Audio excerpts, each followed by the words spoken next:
राधे राधे भक्तों, आज हम करेंगे सोमवार व्रत कथा।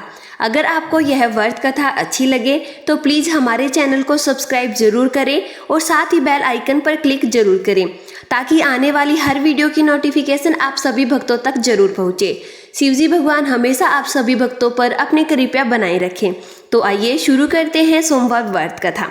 किसी गांव में एक बूढ़ी माई अपने बेटे और बहू के साथ रहती थी। जब वह बूढ़ी माई छोटी थी तभी से उन्होंने अपने माता पिता को भगवान शिव की पूजा पाठ करते हुए देखा था। तभी से वह भगवान शिव की परम भक्त बन गई और वह 10 वर्ष की ही थी, लेकिन वो बहुत ही समझदार थी। वह अपने माता पिता के साथ भगवान शिव के मंदिर में जाती तो वह देखती थी कि उसके माता पिता भगवान शिव से पुत्र मांगते थे।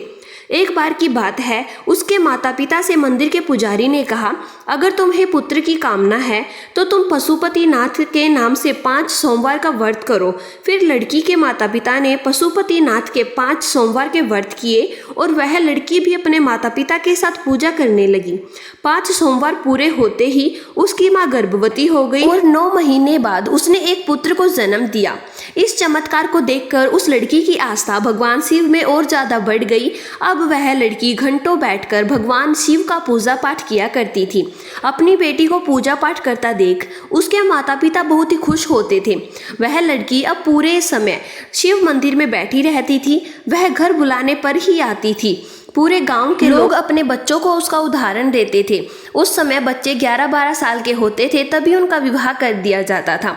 उस समय लड़की का विवाह भी 12 वर्ष में हो गया और 14 वर्ष में गोना हो गया। जब वह 16 वर्ष की हुई तो उसे एक पुत्र हुआ।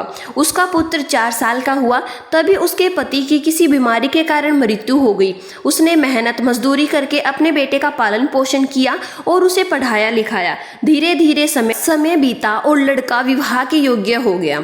उसने अपने बेटे का विवाह किया, लेकिन वह भगवान शिव का पूजा पाठ करती रही। उसने छोटी सी उम्र में ही बड़े बड़े दुख देखे, लेकिन उसकी हिम्मत नहीं टूटी। इसी तरह समय बीतने लगा। एक दिन की बात है, वह बुढ़िया माई भगवान शिव की पूजा करके घर आई तो उसके बेटा बहू ने कहा, माँ इतने पूजा पाठ क्यों करती हो? तुम्हें भगवान शिव ने दिया ही क्या है? आज जो कुछ भी हमारे पास है वो मेरी मेहनत से है। भगवान ने तुम्हारे लिए किया ही क्या है? तब उस बूढ़ी माँ ने कहा, मैंने कभी भगवान की पूजा सेवा इसीलिए नहीं की कि मुझे बदले में कुछ मिले। मैंने तो अपनी खुशी के लिए भगवान शिव की पूजा पाठ और सेवा की है। इससे मुझे खुशी मिलती है। पूजा पाठ करने के बाद मेरा मन शांत रहता है, मेरा दिन अच्छा निकलता है।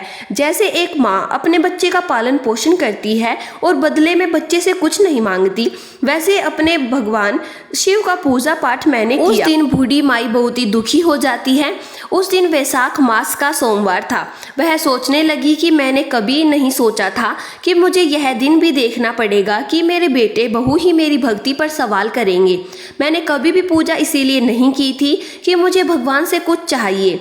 भगवान शिव तो बिना मांगे ही सब कुछ दे देते हैं। अगर मुझे मेरे जीवन में दुख मिले हैं तो वह मेरी किस्मत थी, मेरे कर्म थे। वह तो सबको ही भोगने पड़ते हैं। उस दिन उसका मन बहुत ही दुखी हो गया। उसने एक कागज़ लिया और उस पर लिखा, बेटा मैं भगवान शिव से मिलने जा रही हूँ। अब मैं घर पर वापस तभी आऊँगी जब मुझे भगवान शिव और माँ पार्वती के दर्शन हो जाएंगे, अन्यथा मैं घर वापस नहीं आऊँगी। अगर मैं घर ना आऊँ तो तुम दोनों दुखी मत होना और समझना हमारा साथ यहीं तक था। बूढ़ी माई घर से निकल पड़ी। चलते चलते उसे शाम हो गई और वह एक वन में पहुंच गई। जंगल में बहुत ही अंधेरा था। जंगली जानवरों की आवाजें आ रही थी, लेकिन बूढ़ी माई डरी नहीं, बल्कि उसने सोचा कि जंगल में यदि कोई जंगली जानवर खा भी जाएगा तो कोई बात नहीं, उसका भी पेट भर जाएगा। वैसे भी अब मुझे जीने की कोई इच्छा नहीं है, मैं इसे ही अपना भाग्य समझ लूंगी। उधर कैलाश पर माँ पार्वती और भगवान शिव यह सब देख रहे थे। माँ पार्वती ने भगवान शिव से कहा, हे प्रभु, यह आपकी सच्ची भगत है। इसने आपके और मेरे दर्शन के लिए अपना घर बार छोड़ दिया। अब हमें भी इसकी मदद करनी होगी। अब आप इसकी और परीक्षा मत लीजिए। तब भगवान शिव ने कहा, हे देवी, अभी इसे दर्शन देने का समय नहीं आया है, लेकिन तुम इसकी मदद करने के लिए भेष बदल कर पृथ्वी पर पहुंच जाओ और जैसा मैं कहता हूँ वैसा ही करो। तब पार्वती माँ ने वैसा ही किया। माँ ने बूढ़ी औरत का वेश धारण कर लिया और उसी जंगल में पहुंच गई। तभी उस बूढ़ी माँ को जंगल में एक झोपड़ी दिखाई दी। बूढ़ी माई झोपड़ी के पास गई तो उन्हें एक बूढ़ी औरत दिखाई दी। वह और कोई नहीं बल्कि माँ पार्वती ही थी। उन बूढ़ी माई ने माँ पार्वती से कहा, बहन आज रात मुझे यहाँ आश्रय मिलेगा, मैं सुबह होते ही यहाँ से चली जाऊंगी। माँ पार्वती तो उसकी मदद करने के लिए ही आई थी, तो उन्होंने कहा, हाँ बहन तुम जब तक चाहो यहाँ पर रह सकती हो। तब उस बूढ़ी माई ने कहा, नहीं बहन मुझे सुबह जाना है, मुझे बहुत ही दूर जाना है। तब माँ पार्वती ने कहा, बहन तुम कहाँ जाना चाहती हो? उस बूढ़ी माँ ने कहा, मुझे भगवान शिव और माँ पार्वती से मिलना है, मैं उनसे मिलने के लिए ही अपना घर बार छोड़ कर आई हूँ। अब मैं घर पर तभी जाऊँगी जब मुझे भगवान शिव और माँ पार्वती के दर्शन हो जाएंगे, तभी मैं अपने घर पर जाऊँगी।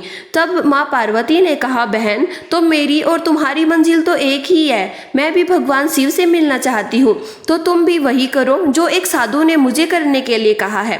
तब वह बूढ़ी माई बोली, बहन जल्दी बताओ क्या करना है, मैं वही करूँगी। तब माँ पार्वती ने कहा, आज वैशाख माह का सोमवार है।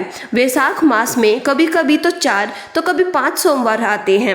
वैशाख महीने में व्रत पूजा पाठ और दान करने से भगवान शिव बहुत ही प्रसन्न होते हैं और सबकी मनोकामनाएं पूर्ण करते हैं और अपने भक्तों को दर्शन भी देते हैं। तब वह बूढ़ी माई बोली, बहन आज तो मैं सुबह से ही भूखी हूँ, मैंने कुछ भी नहीं खाया।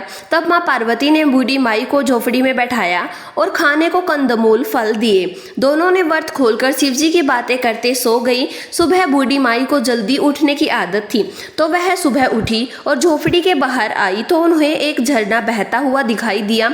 बूढ़ी माई ने वहां स्नान किया, भगवान शिव की पूजा की और फिर वापस झोपड़ी में आ गई। बूढ़ी माई ने देखा कि यह तो अभी भी सो रही है, लेकिन यह तो कहीं से भी बूढ़ी नजर नहीं आ रही है। इनके चेहरे पर अनोखा तेज है, इनका तेज तो किसी देवी की भांति चमक रहा है। तभी माता पार्वती की आंख खुल गई और माँ पार्वती के मुंह से पहला शब्द ओम निकला। तब माँ पार्वती ने कहा कि रात में देर से सोए थे, इसीलिए उठने में देर हो गई। तब बूढ़ी माई ने कहा, कोई बात नहीं बहन, लेकिन तुम मुझे बताओ कि तुम कौन हो और इस घने जंगल में झोपड़ी बनाकर क्यों रहती हो? तुम्हारे परिवार वाले सब कहाँ हैं? तब माँ पार्वती ने मन घनंत कहानी सुना दी। इसी तरह समय बीतने लगा और पूरे वैशाख का महीने में उन्होंने स्नान किया और भगवान शिव का पूजा पाठ किया। वैशाख के सोमवार का व्रत किया। वैशाख पूर्णिमा का दिन था और भगवान शिव की माया से बूढ़ी माई देर तक सोती रही और माँ पार्वती जल्दी उठ गई। तभी भगवान शिव झोपड़ी के बाहर पहुंच गए। जब माँ पार्वती ने भगवान शिव को देखा तो बाहर आई और भगवान शिव से बातें करने लगी। तभी नींद में बूढ़ी माँ को बोलने की आवाज़ सुनाई दी तो वह उठ गई। उन्होंने देखा तो उसे माँ पार्वती कहीं दिखाई नहीं दी। झोपड़ी के बाहर आई तो उनके आश्चर्य का कोई ठिकाना नहीं रहा। उन्होंने साक्षात भगवान शिव और माँ पार्वती को देखा। उनके चरणों में बूढ़ी माई गिर गई, उनके आंखों में आंसू बहने लगे। भगवान शिव ने कहा, आज तुम्हें जो चाहिए वो मांग लो। तब उन बूढ़ी माई ने कहा, हे देव, मेरे साथ इस झोपड़ी में एक बूढ़ी औरत थी, वह भी आपके दर्शन करना चाहती थी, लेकिन वह अब दिखाई ही नहीं दे रही है। तब माँ पार्वती ने मुस्कुराकर कहा, बहन वह बूढ़ी औरत मैं ही थी।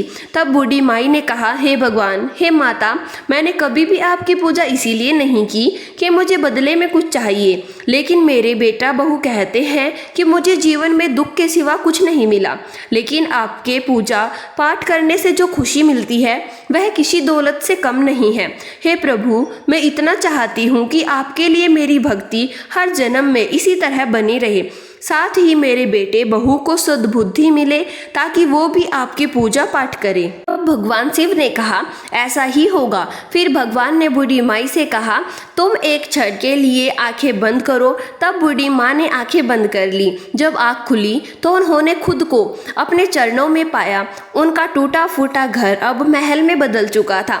जब बेटे बहू ने अपनी माँ को देखा तो वह उनके चरणों में गिर गए और अपनी गलती के लिए क्षमा मांगी और कहा, माँ, यह सब आपके पूजा पाठ और भगवान शिव और माँ पार्वती की कृपा से हुआ है। जब यह खबर गांव वालों को मिली तो बूढ़ी माई को शिव की और माँ पार्वती के दर्शन हुए हैं तो पूरा गांव उनके दर्शन करने के लिए उमड़ पड़ा।